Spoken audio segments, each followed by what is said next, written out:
அபார கருணா சிந்தும் ஞானதம் சாந்தரூபினம் ஸ்ரீ சந்திரசேகர குரும் பிரணமாமி முதான்வகம் அத்வைதாசவ நண்பர்கள் அனைவருக்கும் என் நமஸ்காரங்கள். இன்னைக்கு நம்மளுடைய சேனலில் நாளைய தினம் திரிபுஷ்கர யோகம் என்பது ஏற்படுகின்றது. இந்த யோகத்தின் போது நாம் எந்தெந்த செயல்களை செய்யலாம், எந்தெந்த செயல்களை செய்யக்கூடாது அப்படின்றத இந்த வீடியோவில் நாம் பார்க்கலாம்.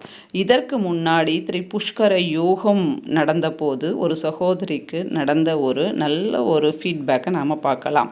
அதாவது ஷாம்குமார் அப்படின்ற பேரில் அவங்க சொல்லியிருக்கிறாங்க, நீங்கள் சொன்ன மாதிரி அந்த டைமில் போய் நான் கோல்டு வாங்கினேன்மா, ஆனால் 6 lakhs கோல்டு பேங்க்கில் இருந்தது, என்னால் எடுக்க முடியுமான்னு ஒரு கவலை இருந்தது. ஆனால் நான் இன்னைக்கு எடுத்துட்டு வந்துட்டேன், எல்லாம் நீங்கள் சொன்ன பூஜைகள் எல்லாம் பண்ணேன், எனக்கு நல்ல பலன் கிடைச்சிது, ரொம்ப நன்றி அப்படின்னு சொல்லியிருக்கிறாங்க. வாழ்த்துக்கள் சகோதரி. அவங்க இந்த திரிபுஷ்கர யோகம் அந்த நேரத்தில் தங்கம் வாங்கினாங்களாம். பேங்க்கில் இருக்கக்கூடிய 6 லட்சம் ரூபாய் நகை கடன் நம்மால் எடுக்கவே முடியாது அப்படின்னு நினச்சிருக்கிறாங்க. ஆனால் அவர்களால் எடுக்க முடிஞ்சது.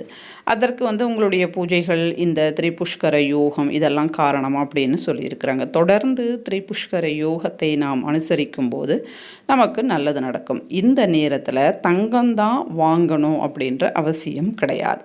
உங்ககிட்ட பணம் இருந்தது அப்படின்னா வாங்கலாம், கடன் வாங்கவே கூடாது. இதையும் நாம் ஞாபகம் வச்சுக்கணும்.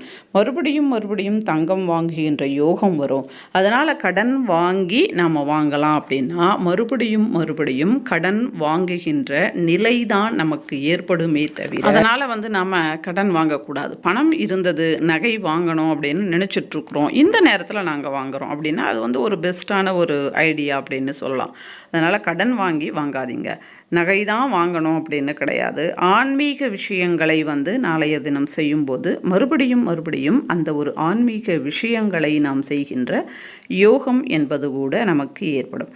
நிறைய பேர் கேட்டிருந்தாங்க, இந்த திரிபுஷ்கர யோகம் என்பது எப்படி ஏற்படும் அப்படின்னு, அதனுடைய டெஃபினிஷன் சொல்லுங்கள் அப்படின்னு. நான் வருகின்ற வீடியோக்களில் அதனுடைய டெஃபினிஷன் என்ன அப்படின்றதையும் உங்களுக்கு சொல்கிறேன். ஒருவேளை வீடியோவை நான் போட மறந்துட்டேன் அப்படின்னாலும் நீங்களே அந்த காம்பினேஷன் வரும்போது பார்த்துட்டு நீங்கள் செய்யலாம். அது மட்டும் இல்லாமல் எந்த நேரம் என்பது கூட இதற்கு முக்கியமானது. எப்படி மைத்ரேய முகூர்த்தம் நேரம் முக்கியமோ அந்த நேரம் கூட இதற்கு முக்கியமானது. அது எந்த நேரம் அப்படின்றதையும் நாம் பார்க்கலாம். இந்த நேரத்தில் நாம் ஆன்மீக விஷயங்களை செய்யலாம். இப்போ குலதெய்வம் கோவிலுக்கு போயிட்டு வரலாம். அந்த மாதிரி போயிட்டு வரும்போது இன்னும் 2 முறை, அதாவது இந்த யோகத்தினுடைய பயன் என்ன அப்படின்னா, திரிபுஷ்கர யோகம் மொத்தமாக 3 முறை இந்த யோகம் ஏற்படும் போது அடுத்து 2 முறை, இப்படியாக 3 முறை நமக்கு இந்த யோகம் செய்யும்போது நமக்கு ஏற்படும்.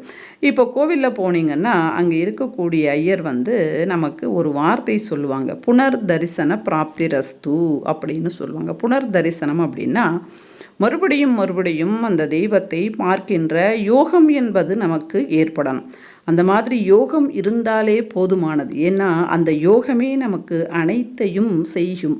அதனால் மறுபடியும் அந்த தெய்வங்களை பார்க்கின்ற யோகத்தை அந்த கடவுள் உங்களுக்கு ஏற்படுத்தி தருவார் அப்படின்னு அவங்க ஆசீர்வாதம் செய்வாங்க. அந்த மாதிரி நீங்கள் இதுவரை நான் திருமலை போனதே கிடையாது, ஒரே ஒரு முறை தான் போயிட்டு வந்தேன் அப்படின்னு சிலர் சொல்லுவாங்க.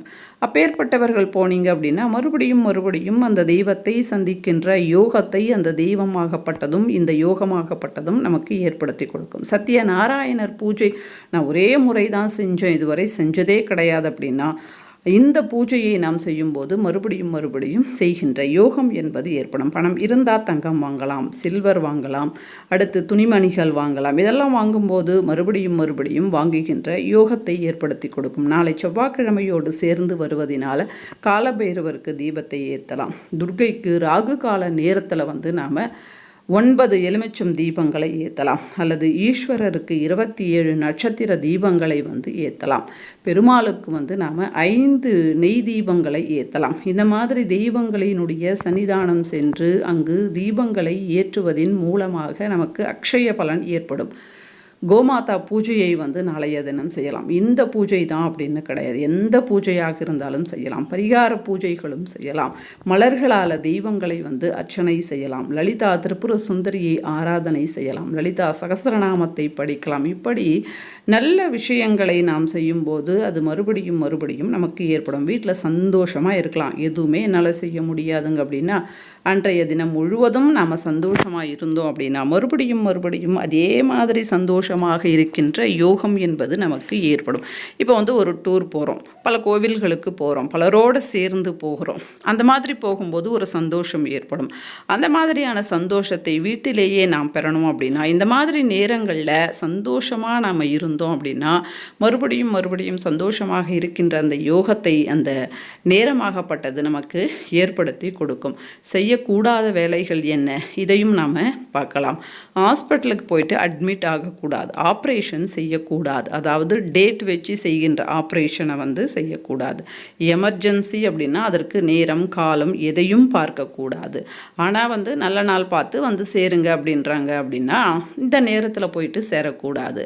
புதுசாக நீங்கள் வந்து மாத்திரை மருந்து சாப்பிட போகிறீங்க அப்படின்னா இந்த நேரத்தில் சாப்பிடக்கூடாது. நீங்கள் வந்து பழசாக சாப்பிட்டுட்ருக்கீங்க அப்படின்னா அப்போ கணக்கு கிடையாது. அப்போ வந்து இந்த மாதிரியான வேலைகளை செய்யக்கூடாது. கடன் வாங்கக்கூடாது. ஏன்னா மறுபடியும் கடன் வாங்குகின்ற யோகம் என்பது ஏற்படும். அது நல்லதாக இருந்தாலும் கெட்டதாக இருந்தாலும் அந்த யோகமாகப்பட்டது அதனுடைய வேலையை வந்து செய்யும். அதனால் கடன் வாங்கவே கூடாது. இப்போ வந்து எந்த நேரம் அப்படின்றத நாம் பார்க்கலாம். நாளைய தினம் காலை, அதாவது 30ஆம் தேதி 30/4/2024 அன்று காலை 7:05 இருந்து நாளைய தினம் 7 மணிக்கு காலையில் ஆரம்பமாகுது. மறுநாள் 1ஆம் தேதி, அதாவது மே 1ஆம் தேதி அதிகாலையில் 4 மணி வரை இந்த யோகமாகப்பட்டது ஒரு அலபிய யோகம். நிறைய நேரம் வந்து நீடிக்குது. கிட்டத்தட்ட வந்து நமக்கு 24 மணி நேரமாகப்பட்டது இந்த யோகம் இருக்குது. கிட்டத்தட்ட ஒரு 3 மணி நேரம்தான் கம்மி நமக்கு. அதனால் இவ்வளவு பெரிய யோகம் என்பது எப்பொழுதும் ஏற்படாது. அதனால் இந்த யோகத்தை நம்மால் இயன்ற வரை வந்து நம்முடைய வாழ்க்கையில் நாம் வந்து அப்ளை பண்ணி பூஜைகள் செய்வது, தெய்வ தரிசனங்களை செய்வது, ஸ்தோத்திர பாராயணங்களை செய்வது, இந்த மாதிரி செய்யும்போது அந்த யோகத்தினுடைய பலனாகப்பட்டது முழுமையாக நம்மை வந்து சேரும். அதனால் காசு இருந்தது அப்படின்னா மட்டும் நீங்கள் வந்து நகை வாங்குங்க. காசு இல்லை அப்படின்னா வந்து நீங்கள் தெய்வ பூஜைகளை செய்வதின் மூலமாக அந்த யோகத்தினுடைய முழுமையான பலன்களை வந்து நாம் பெறலாம். இந்த வீடியோ பிடிச்சிருக்கும் அப்படின்னு நம்புகிறேன். கண்டிப்பாக பிடிச்சிருக்கு தானே? உங்களுக்கு பிடிச்சிருந்தா லைக் பண்ணுங்கள். உங்களுடைய சந்தேகங்களை கமெண்ட் செக்ஷனில் சொல்லுங்கள். எல்லா கமெண்ட்ஸையும் வந்து நான் படிப்பேன். அதனால் உங்களுடைய சந்தேகங்களை வந்து சொல்லுங்கள். இந்த வீடியோவை ஒரு 2 பேருக்கு ஷேர் பண்ணி விடுங்க. மறுபடியும் இதே மாதிரி பல அற்புதமான தகவல்களோடு மறுபடியும் நான் உங்களை சந்திக்கிறேன். அதுவரை நன்றி, வணக்கம். ஸ்ரீ மகா பெரியவா சரணம்.